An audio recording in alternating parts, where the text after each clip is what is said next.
ప్రేమ ఎంతో స్వచ్ఛమైనది, ఎంతో పవిత్రమైనది. అలాగే ప్రేమ మనుషుల్ని పిచ్చోళ్ళని చేస్తుంది, ప్రాణాలను తీస్తుంది. అలా ప్రాణాలు తీసుకున్న తర్వాత బయటకు వచ్చిన ఆత్మ చూపించే ప్రేమ, కోపం, అసూయ చాలా చాలా ఎక్స్ట్రీమ్ లెవెల్స్లో ఉంటాయి. ఇది చెన్నైలో జరిగిన ఒక రియల్ ఇన్సిడెంట్. ఈ స్టోరీని చదువుతున్నప్పుడు నా వెన్నులో వణుకు పుట్టింది. ఈ హారర్ స్టోరీ స్టార్ట్ అయ్యేది చెన్నైలోని అత్తిపట్టు అనే ఊర్లో. ఆ ఊర్లో ఉండే ముగ్గురు ప్రాణ స్నేహితులు, మైథిలి, ఆఫ్రిన్, స్నేహ. వాళ్ళ ముగ్గురు బెస్ట్ ఫ్రెండ్స్. వాళ్ళు ఫస్ట్ టైం స్కూల్లో కలిశారు. తర్వాత ఇంటర్ కూడా ముగ్గురు అనుకొని ఒకటే దగ్గర జాయిన్ అయ్యి ఇంటర్ని కంప్లీట్ చేశారు. తర్వాత డిగ్రీ జాయిన్ అయ్యారు. డిగ్రీ ఫస్ట్ ఇయర్ చదువుతున్న సమయంలో ఇక దసరా హాలిడేస్కి 2 days ఉంది అనగా ఒక్క ఇన్సిడెంట్ వాళ్ళ జీవితాలనే తలకిందులు చేసింది. అది ఆఫ్రిన్ చనిపోవడం. ఇంట్లో ఉన్న గ్యాస్ లీక్ అవడం వల్ల ఆ ఇంట్లో ఓ ఫైర్ యాక్సిడెంట్ జరిగింది. ఆ మంటల్లోనే ఆఫ్రిన్ చనిపోయింది. ఆఫ్రిన్ని చివరి చూపు చూడడానికి మైథిలి ఆఫ్రిన్ వాళ్ళ ఇంటికి వెళ్ళింది. అక్కడ చాలా మంది జనం ఉన్నారు. వాళ్ళందరి మధ్యలో నిలబడుకొని ఆఫ్రిన్ బాడీ వైపు చూస్తూ ఏడుస్తూ ఉంది. అప్పుడే మైథిలిని చూసిన స్నేహ తనని ఓదార్చడానికి ట్రై చేస్తూ ఉంది. సడన్ గా ఏం జరిగిందో తెలియదు కానీ మైథిలి నిలబడిన చోటే స్పృహ కోల్పోయి నేల మీద పడిపోతుంది. ఆ ఇన్సిడెంట్ జరిగిన ఒక 1 week తర్వాత మైథిలి బిహేవియర్ ని చూసిన వాళ్ళ పేరెంట్స్ ఎంతగానో భయాందోళనకు గురయ్యారు.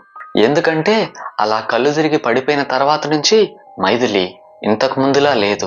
తను ఎవరితోనూ మాట్లాడడానికి ఇష్టపడట్లేదు. ఒక్కటే ఒంటరిగా రూమ్ లో వెళ్ళి కూర్చుంటూ ఉండేది.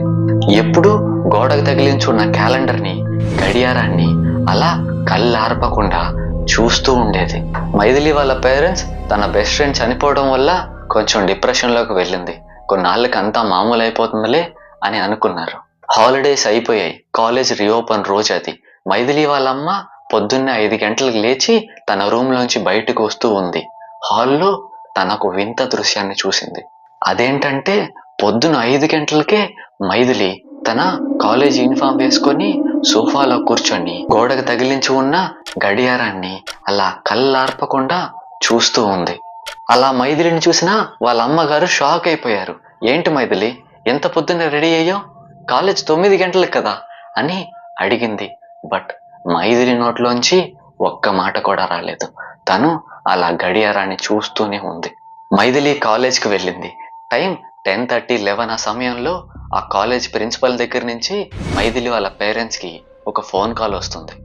మైథిలి వాళ్ళ పేరెంట్స్ కాలేజ్కి వెళ్ళారు. ఆ రూమ్లో మైథిలి ఒక పక్క నించోనింది, ఇంకొక పక్క ఒక అబ్బాయి, ఆ అబ్బాయి పక్కన తన పేరెంట్స్ నించొని ఉన్నారు.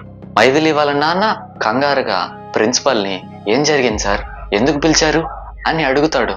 దానికి ప్రిన్సిపల్, మీ కూతురు టెర్రస్ మీద బ్రేక్ టైంలో ఈ అబ్బాయితో ముద్దు పెట్టుకుంటూ వాచ్మెన్కి దొరికిపోయింది. ఏంటండి ఈ బిహేవియర్ అసలుకి అని అరిచాడు. ఆ మాట విన్న మైథిలి వాళ్ళ పేరెంట్స్ షాక్ అయిపోయారు. వాళ్ళ కూతురు ఇలా చేయడం ఏంటి అని వాళ్ళు ఎంతగానో కన్ఫ్యూజ్ అయిపోయారు. మైథిలి వాళ్ళ పేరెంట్స్ అటు పక్కనున్న రాజేష్ వాళ్ళ పేరెంట్స్ ప్రిన్సిపాల్ని రిక్వెస్ట్ చేయడం మొదలు పెట్టారు, ఈ ఒక్కసారి వదిలేయండి అని. కానీ ప్రిన్సిపాల్ మాత్రం ఎంతో స్ట్రాంగ్ గా ఇలాంటి బిహేవియర్ని నా కాలేజ్లో నేను అలౌ చేయను, మీ ఇద్దరు పిల్లల్ని ఇప్పుడే టీసీ ఇచ్చి పంపించేస్తున్నానని వాళ్ళకి టీసీలు ఇచ్చి ఆ రూమ్లోంచి పంపించేశారు. ఆ రూమ్లోంచి మైథిలిని బయటికి తీసుకొచ్చిన తన పేరెంట్స్ తనని ఎంతగానో తిట్టారు. కానీ మైథిలి మాత్రం తల ఉంచుకొని సైలెంట్ గా ఉంది.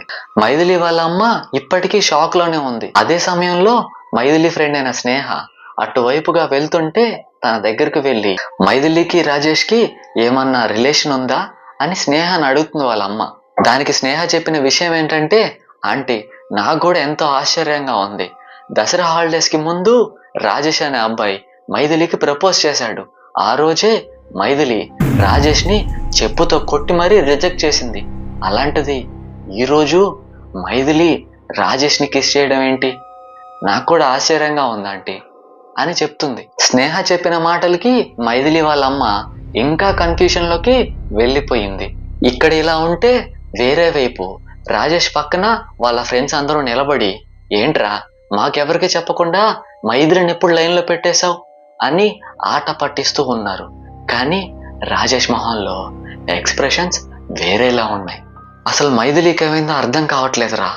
తనే సైకి చేసింది, నా చెయ్యి పట్టుకొని టెర్రస్ పైకి తీసుకెళ్ళింది, తనే ముద్దు పెట్టింది. తన దగ్గర నుంచి ఏదో కాలిన వాసన వస్తుంది. తను ముద్దు పెట్టినప్పుడు నా పెదాలు మండైరా అని వాళ్ళ ఫ్రెండ్స్కి చెప్తాడు. అదే రోజు రాత్రి రాజేష్ తన రూమ్లో బెడ్ మీద పడుకొని మొబైల్ చూస్తూ ఉన్నాడు. అదే సమయంలో బయట కిటికీ వెనక ఎవరో నిలబడి తన పేరుని పిలిచినట్టు అనిపిస్తే తను కిటికీ దగ్గరికి వెళ్ళి నిలబడ్డాడు. బయట మైథిలి నించొని ఉంది, కానీ తను వేరేలా ఉంది. ఏదో ముస్లిం అమ్మాయిలా చున్నీని తలకు కప్పుకొని నిలబడి ఉంది. ఆమెను చూసిన రాజేష్, ఏంటి మైథిలి ఈ టైంలో ఇక్కడేం చేస్తున్నావు అని అడిగాడు. దానికి మైథిలి రాజేష్ వైపు చూస్తూ, ఒక్కసారి బయటకు వస్తావా అని అడుగుతుంది. సరేలే అనుకొని రాజేష్ ఆమెను కలవడానికి ఇంటి బయటకు వెళ్ళాడు. మైథిలి ముందు నిలబడిన రాజేష్, ఏంటి మైథిలి చెప్పు అని అంటుంటే మైథిలి ఒక్కసారిగా రాజేష్ని హక్ చేసుకుంది. రాజేష్కి అక్కడ ఏం జరుగుతుందో అసలు అర్థం కాలేదు. ఏంటి మైథిలి నువ్వేం చేస్తున్నావు అని అడుగుతూ ఉన్నాడు. కానీ మైథిలి మాత్రం ఏం మాట్లాడకుండా తనని అలానే గట్టిగా పట్టుకొని ఉంది. రాజేష్ మైథిలి కౌగిలిలో ఉక్కిరి బిక్కిరైపోతున్నాడు. తన ఎముకలు విరిగిపోయేంత గట్టిగా మైథిలి రాజేష్ని హక్ చేసుకుంది. రాజేష్ ఒక్కసారిగా మైథిలిని పక్కకి నెట్టేసి, నువ్వేం చేస్తున్నావు మైథిలి అసలుకి అని అరిచాడు. మైథిలి రాజేష్ వైపు చూస్తూ, ఐ లవ్ యూ రాజేష్ అని అంటుంది. ఆ మాట విన్న రాజేష్ షాక్ అయిపోయాడు. ఏమన్నా ఉంటే రేపు ఉదయం మాట్లాడుకుందాం, నువ్వు ఇంటికి వెళ్ళిపో అని తన ఇంట్లోకి వెళుతూ ఉన్నాడు. అప్పుడే రాజేష్ని వెనక్కి లాగి కింద పడేసింది మైథిలి.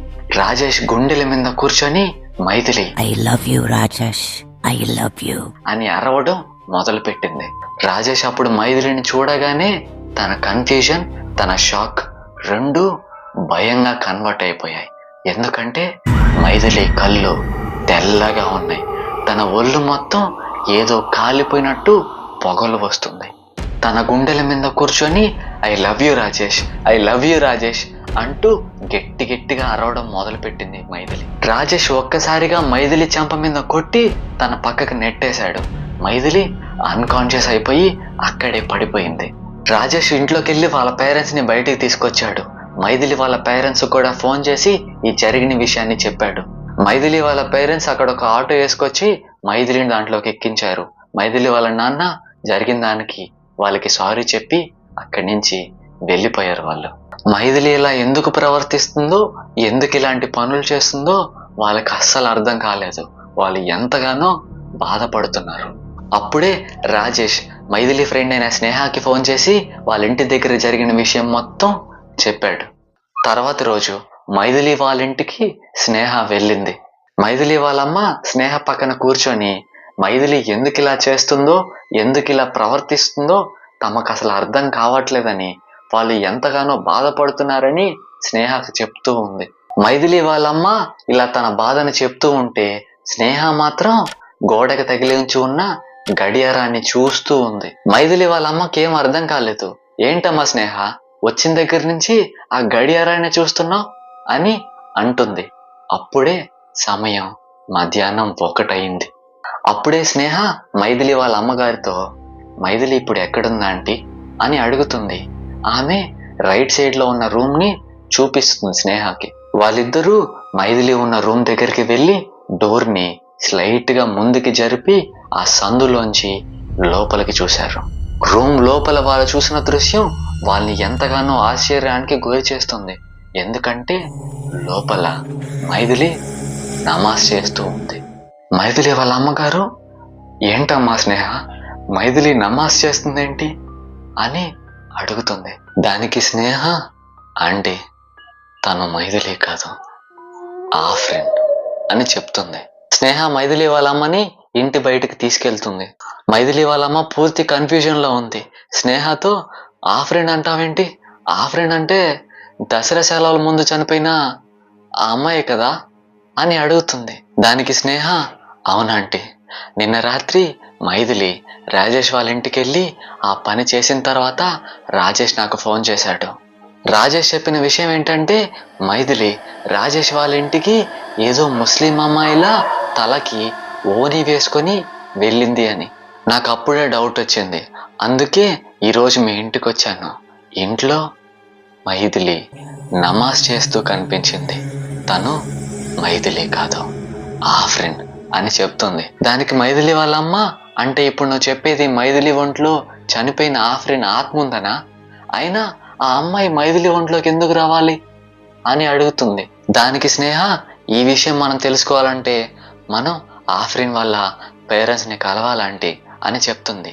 ఆ తర్వాత వాళ్ళు ఆఫ్రిన్ వాళ్ళ పేరెంట్స్ని కలిసి వాళ్ళ ఇంట్లో జరిగిన ఈ సంఘటనల్ని ఎక్స్ప్లెయిన్ చేస్తూ చెప్తారు.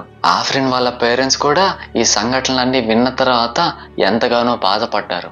ఆఫ్రిన్ వాళ్ళ నాన్న వాళ్ళకి తెలిసిన ఒక పవర్ఫుల్ మౌల్వీని కలిసి ఈ జరుగుతున్న విషయాల్ని ఎక్స్ప్లెయిన్ చేస్తాడు. మౌల్వీ అంటే మనకి పూజారులు ఎలాగో ముస్లిం కమ్యూనిటీలో చాలా స్పిరిచువల్గా ఉండే వాళ్ళని మౌల్వీ అంటారు. ఆ మౌల్వీ మైథిలి వేసుకున్న ఓ బట్టని చేతిలో పట్టుకొని 2 నిమిషాలు కళ్ళు మూసుకున్నాడు. కళ్ళు తెరిచిన మౌల్వీ, నిజమే, మైథిలి ఒంట్లో ఆఫ్రిన్ ఆత్మ ఉంది అని కన్ఫర్మ్ చేస్తాడు. దానికి మైథిలి వాళ్ళమ్మ, అయినా ఆఫ్రిన్ మా అమ్మాయి ఒంట్లోకి రావాల్సినంత అవసరం ఏముంది అని అడుగుతుంది.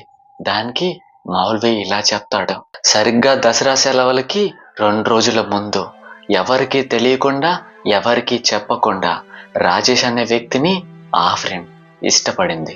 ఆ రోజే తన మనసులో మాటని రాజేష్కి చెప్పాలి అని తను నిర్ణయించుకొని రాజేష్కి నేను ప్రేమిస్తున్నాను అని ఆఫ్రిన్ చెప్పింది. దానికి రాజేష్ ఆఫ్రిన్తో ఇలా అంటాడు, నువ్వేంటి, నీ రంగేంటి, నేనేంటి, నా గ్లామర్ ఏంటి, నీకు నాకు ప్రేమ ఎవరికి చెప్పుకు, నవ్వుతారు ఆఫ్రిన్. అండ్ ఆల్సో నేను మైథిలిని ఇష్టపడుతున్నాను, తనకి ఈరోజే ప్రపోజ్ కూడా చేయబోతున్నాను, ప్లీజ్ ఇక్కడి నుంచి వెళ్ళిపోతావా అని అంటాడు. తను ఎన్నాళ్ళు ప్రేమించిన మనిషి తను వద్దన్నాడనే బాధ, రంగు అనే పేరుతో తనని అవమానించాడనే కోపం, చిన్నప్పటి నుంచి తన ప్రాణ స్నేహితురాలు అనుకున్న మైథిలిని తన ప్రేమించిన మనిషి ప్రేమిస్తున్నాడనే అసూయతో ఆఫ్రిన్ తనంతట తానే ఇంట్లో గ్యాస్ లీక్ చేసుకొని తగలబడి చనిపోయింది. మీరందరూ అనుకున్నట్టు ఆఫ్రిన్ ప్రమాదవశాత్తు చనిపోలేదు.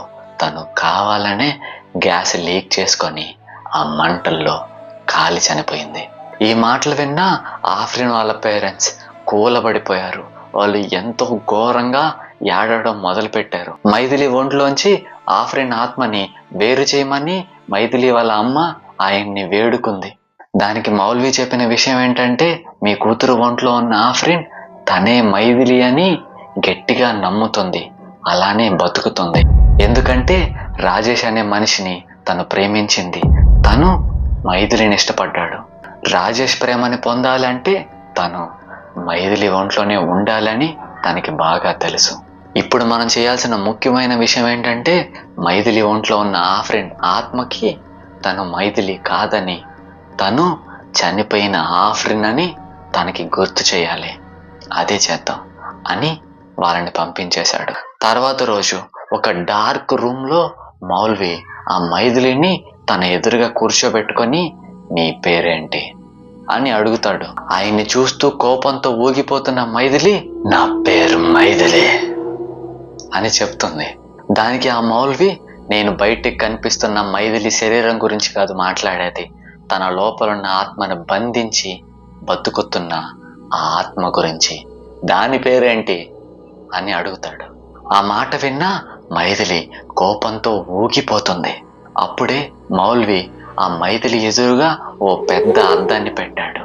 ఆ అద్దంలో కనిపించింది మైథిలి రిఫ్లెక్షన్ కాదు,